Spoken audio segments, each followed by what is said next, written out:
nakabalik dito sa loob ng ating area of responsibility ang Typhoon Julian at nag-landfall na rin dyan po sa may Taiwan habang taglay ang lakas ng hangin na umaabot po sa 140 kilometers per hour. Unti-unti na po yan na humihina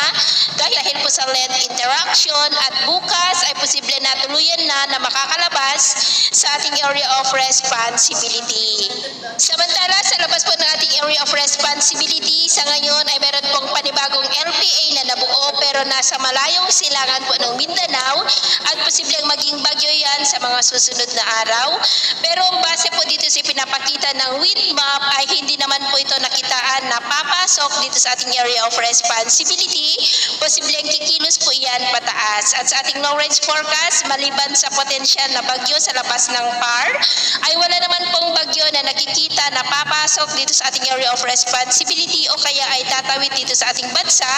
For the next 2 weeks ay posibleng storm free po tayo at nasa transition period na tayo ng amihan season. At sa lagay ng ating panahon ngayong tanghali, generally fair weather naman po sa malaking bahagi ng ating bansa pero may tsansa pa rin ng maulap na kalangitan with isolated light moderate rain sa ilang bahagi ng Batanes,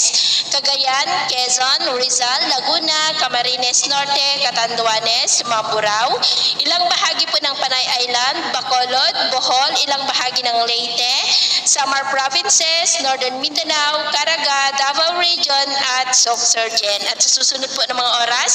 mas maraming lugar na po ulit ang mas makaranas ng maulap na kalangitan with isolated light rains. Kaya kung lalabas tayo sa ating matahanan,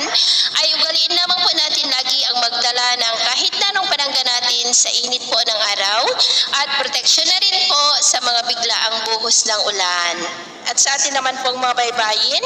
dahil pa rin sa trough ng bagyo ay iwasan na muna natin ang papalaot sa western seaboard po ng Northern Luzon, seaboard ng northern part ng Cagayan,